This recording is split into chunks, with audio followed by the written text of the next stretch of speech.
The Professors is brought to you by Blackboarder.com. They've got everything from pro player articles, competitive prices, podcasts, Pro Tour coverage, videos, and even a point system that we're ready for just posting on the site. We've got new members joining every day, new features being added and updated, so go check out Blackboarder.com today. This episode of The Professors does not contain any pre-intro show material.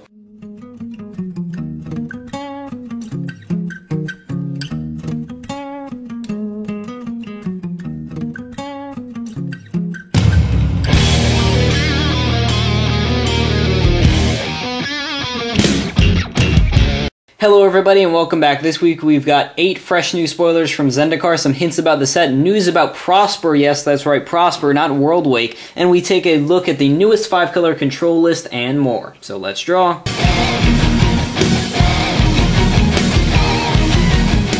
Well, the spoiler season and a half a dozen individual cards are slow rolling their way out. That doesn't mean we don't have complete spoilers this week. Starting with Black, we see our first card that plays to 2 lands coming into play in a turn. Blood Extractor is a phenomenal and flavorful black card, with the ability to start blitzing the field whenever your opponent is in the single digits, and while he doesn't work as a blocker, he's crazy overall card advantage for just playing lands. Next is a card unrelated to the whole land theme, but that I'm sure will show up in a constructed mono black deck come October, and every limited deck running black, Tomb Lord's Quest.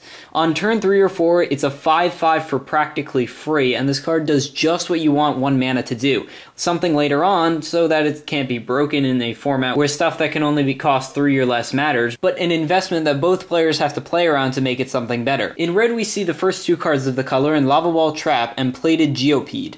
One rewards you in a crazy, amazing way for playing lots of lands, the other forces you to play around not being able to accelerate. At 8 mana, Lava Ball Trap will be far from playable and constructed with Magma Phoenix doing the job plenty well and for cheap, and probably won't be fast enough and limited with 3 out of the 4 creatures spoiled thus far, but at 5, and for an instant, will be plenty good as a board wiper and crazy land destruction and may very well see play in standard sideboards if any sort of ramp shows up, which even with cards only spoiled now and rampant growth, I expect it to. Second, Plated Geopede as a 3/3 first striker on turn 3 is fantastic, and if there is any sort of acceleration, even if they have the Lava Ball Trap, a 5/5 first striker is already on the side of Game Ender. With landfall appearing to be such a big mechanic in the set, players can now effectively play half-land decks. This prevents the problem of mana screw, and plenty fixes the problem for mana flood, and creates an extremely skill-testing risk-reward system for the number of lands you are willing to keep in your opener, and what those lands are, and how many landfall spells you get to play. The other side of the spectrum is that Zendikar Limited will end with whoever has more landfall spells, and then a steady stream of lands to win. And while Wizards has yet to thoroughly disappoint the Magic populace since, say, Cold Snap, this will be a very delicate balance for which I hope they've done their testing for. Speaking of testing, Wizards looks to be testing the waters with a tribe that appears to be exclusively green, allies. Here we see Oran Reef Survivalist, who is a human warrior ally that starts out as a 2/2 and gets bigger as more allies enter the battlefield. However, while it is just a 2/2 for 2 at first, it's important to note that it's not actually a 2/2 for 2, but a 1/1 with a +1/+1 counter on top. This may play an important role for perhaps a tribal ally spell. Moving on to the lands which I expect to have huge design space, we see Valakut, the Molten Pinnacle. According to the spoiler on MTG Salvation, the card is just a land. I'm a bit skeptical that it's not legendary for flavor reasons, but who cares, it's a reusable lightning bolt. Lightning bolt! Lightning bolt!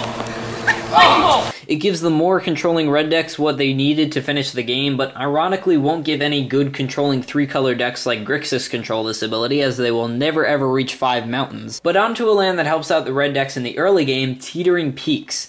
Notice we're not entirely sure of the name or the rarity at the moment, but even if it does come into play tapped, a shock just for playing a land in the red deck is insane, and is essentially more free burn for the red deck that just got a whole lot faster, and while it may run into the issue of being trumped by the control cards and life gain and Tendrils of Corruption in future standard black decks, it will easily stand a chance against even the heavy and fast-hitting aggro. Moving deeper into the unknown speculation side of Magic that we can come to only once or twice a year are these hints dropped in Merrill's latest article about upcoming Zendikar cards. A card that is a 2-card kill combo with a rare card in Magic 2010. A spell capable of making a 14/1 token.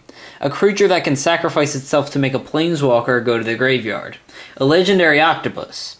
A spell that can allow you for no mana to put a creature from your library into play. A card with the reminder text, "The land continues to burn." a card that allows you to pay 8 mana for 4/4/4 flyers. A creature whose rules text include the phrase, "You win the game," and a cycle of cards that players have been begging us to print for years. Most of these are just plain stupid, some give some decent information, but here are 2 that I want to point out. First, a card with the reminder text, "The land continues to burn, ... This is pretty big as it probably indicates that Red's got something to do with lands getting burdinated with burn counters and then perhaps going to the graveyard after X turns. Second is the last one that reads, "A cycle that players have begged us to print for years." Lots of people on MTG Salvation are persistent on saying this will be the enemy fetch land cycle, and Zendikar will have some sort of enemy-colored shards sub-theme, or be enemy-colored focused. But, okay, this is stretching it. While M10 didn't have enemy-colored lands, it's clear WotC prefers pushing the allied colors a little more. And come on, Zendikar having a land-based theme, but also multicolored cards 6 months after the 100% gold set? Next, a few names were leaked. I found these 3 the most interesting: Electropotence, Journey to Nowhere, and Lotus Cobra. First, Electropotence sounds to me like it could be the red Necropotence, and perhaps even be part of a ultra super cycle whose components only get printed every 16 years or so. Perhaps it could do something like this. As for Journey to Nowhere, Search for Tomorrow comes to mind, but perhaps this is a black version that instead destroys lands. It would be plenty welcome in a set like this and start making land destruction with discard more viable, preventing landfall effects, and with the absence of Stone Rain, nice for a plain mono-black LD deck for the future standard.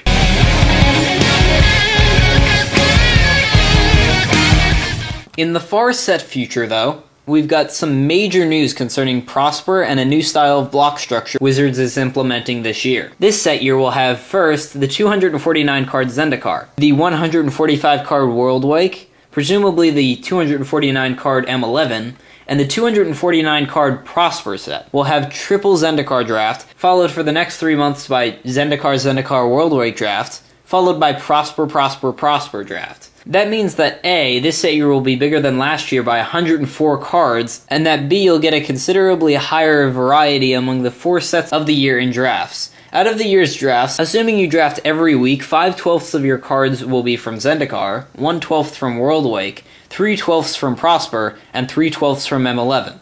This is currently slightly off, as even though Worldwake is half the size of Zendikar, it has only 1/5 the draft size of Zendikar and 1/4 of what would make these sets even. But because Zendikar is the premier set of the year, for the sake of resonance, I am a-okay with this idea. And this way will be much better than the old style 7/12 Time Spiral, 3/12 Planar Chaos, and 2/12 Future Sight. But before I close off this section, I have to dedicate a minute to the idea of draft PTQs. While many think this idea is impossible because of the cheating that can come into play, the counter is that Wizards does have the ability to print a symbol or 2 for every draft set. However, the mere distribution and fact that there still isn't the staff to just make sure someone isn't watching over another drafter's shoulders runs the idea into the ground. Not to mention the fact that cards with these symbols do mess with a certain purity aspect cards straight from packs seem to have. However, while this isn't feasible in real life, it is certainly possible online in a realm where the majority of cheating no longer exists. We can only hope that this PTQing format comes to a season near you.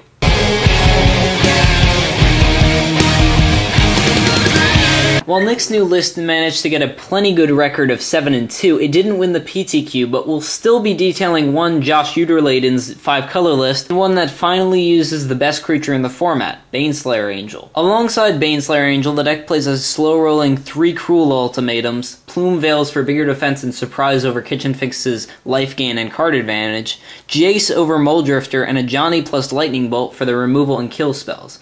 While only having the 6 board sweepers in the sideboard, as the metagame swings heavily to UW Baneslayer, Grixis Control, 5-color Control, and 5-color Blood, but still has 7 to 9 cards dedicated to the control side. Overall, congratulations to Josh, he's a great writer and player, and I wish him luck at Pro Tour Austin. So until next time, this is Anthony Palmerio, tapped out for now, but we'll untap soon.